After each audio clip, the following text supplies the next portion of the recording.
So this morning, I'd like to share with us, or with all of you, some thoughts around mindfulness and spirituality in times of crisis.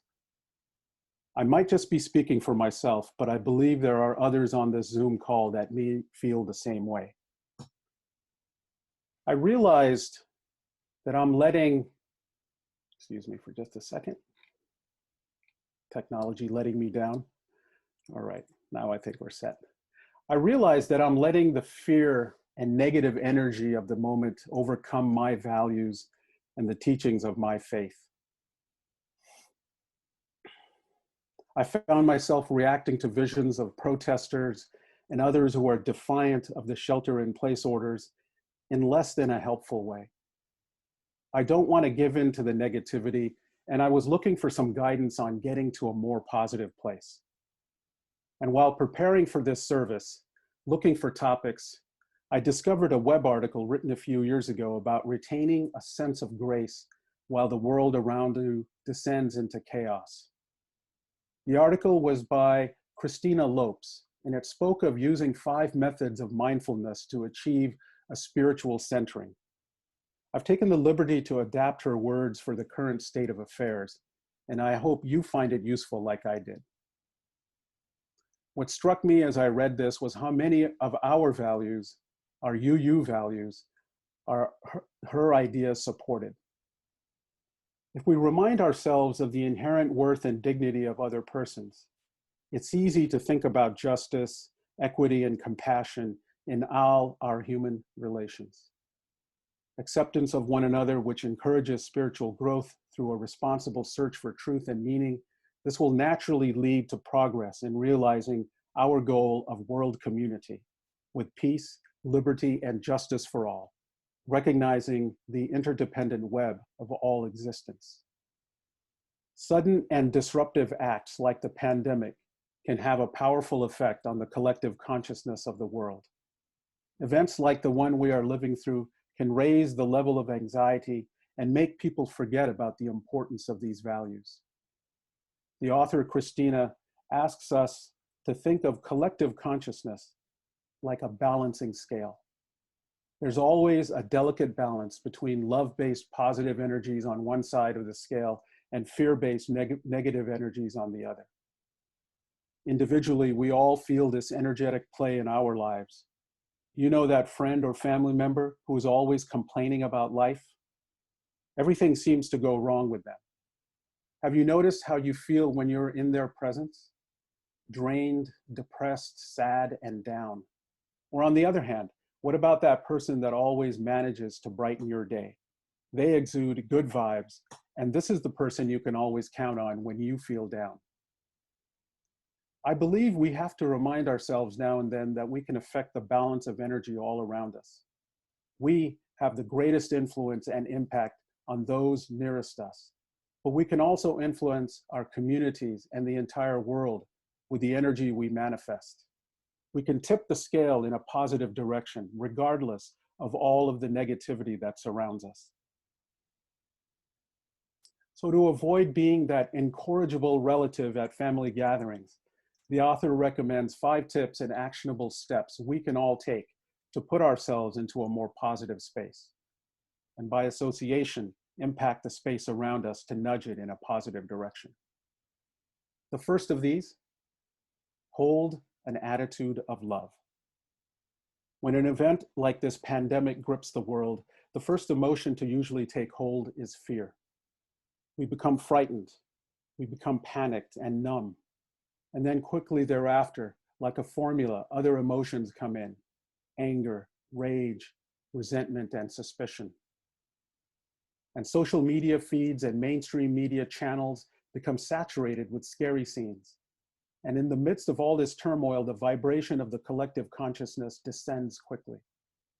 It is at these times that you can deploy your most powerful medicine, love. If you can hold yourself in a vibration of love, refusing to descend into fear-based emotions, you will become the antidote for fear-based venom.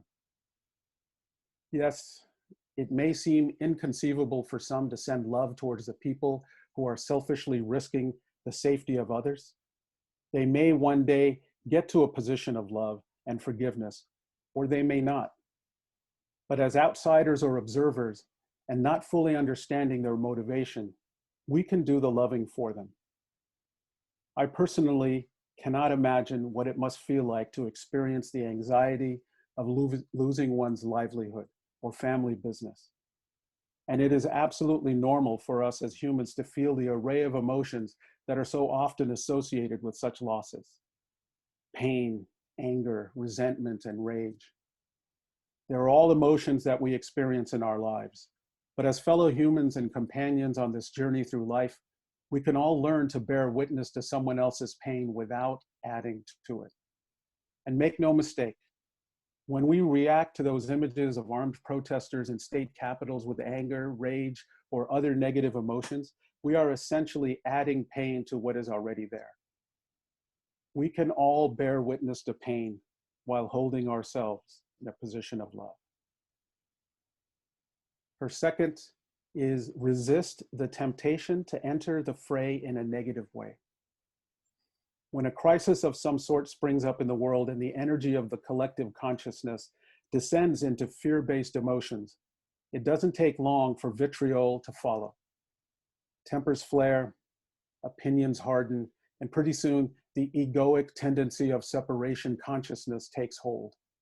It quickly becomes we against them. It's so easy to become unconscious at this time.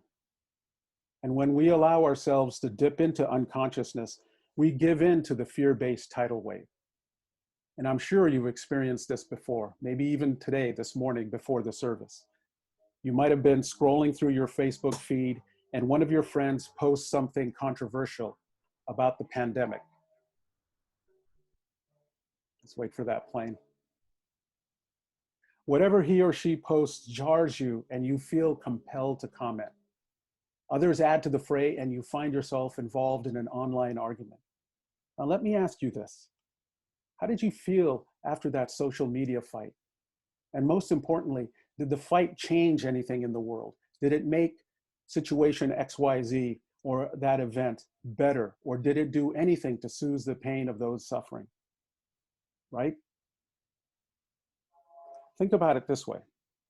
For every minute we spend on social media arguing about how to fix a problem or solve the root causes of violent events, we are missing out on practicing step one, holding a vibration of love.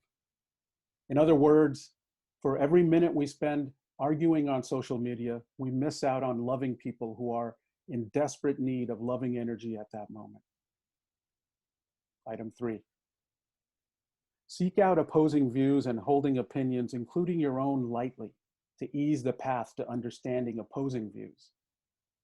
After the initial panic and chaos of the pandemic has passed, it's natural for us to dive deeper into finding solutions for coping and adjusting. How to address the problem and possible actions to moving forward. And at this point, it's very important for us to remember how the brain and the mind work. Our senses, along with the brain, are prepared to show us the world according to our own underlying biases. We see the world not as it is, but as we are. What we call truth is simply a set of beliefs or circumstances that are in agreement with our inherent biases. And science shows us that we are uniquely prepared to observe, take in, and process information that confirms what we already believe. And this tendency of the brain is normal. We need not fight it. We simply must be aware of it. Being intensely aware that what I believe about the world may be fundamentally different from what others believe allows me then to do this, to avoid monologues.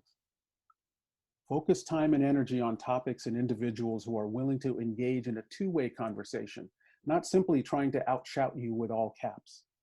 So many of us use social media platforms like megaphones. We shout our hardened opinions into the cloud and refuse to listen to opposing views.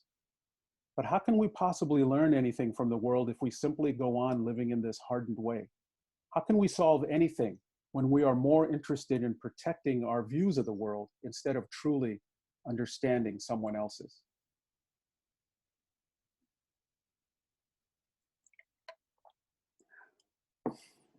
Item 4, Be extremely mindful of what you manifest in this world. We are each responsible for what we say, what we do, and the energy that we emanate. And in this digital age, this responsibility takes on new meaning. Before the internet was a thing, our opinions and actions were more local in the sense that they affected a smaller number of people. If you voiced your strong opinion at a family dinner party, there were only about 10 people affected by the words coming out of your mouth. But now this has changed. The words that come out of your mouth can be heard or read across the globe. We talk a lot about the effects of the digital age and globalization, and for the most part, our world has become hyper-connected. And in my opinion, this is absolutely wonderful. I personally love technology and think it plays a fundamental role in the evolution of our consciousness. But like many wonders of modern life, technology can be used to either amplify positive energy or promote negative energy and fear. Item 5, embody the oneness of life and never lose sight of the broader picture. As our seventh principle states, we really are all connected. It is only the mechanism of ego, the part of our minds that make up a me identity, that gives us a sense of by dipping down underneath the level of ego, we can align to the universal theme of connection. Unconditional love, empathy, and compassion can only be genuinely felt if we are living from the basis of oneness. In essence, treat others as you want to be treated, because in the end, they are you and you are they. As you witness unsettling events on the planet, always remember to hold the broader picture in your awareness. Our planet is evolving toward love. On the whole, we are living in more peace and love than we ever have.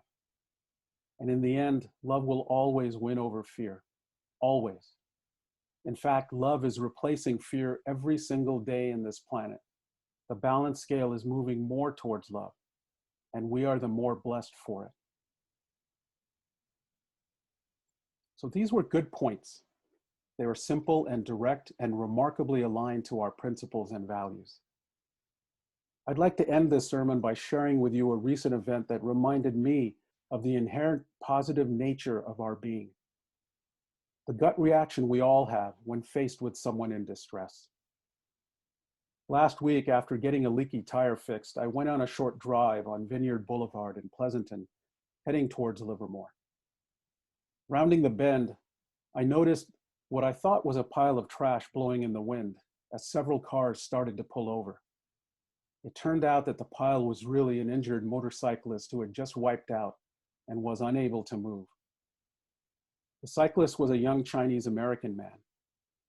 The first person out of the car was a burly young white skinhead looking dude with tattoos and anarchist patches all over his jacket.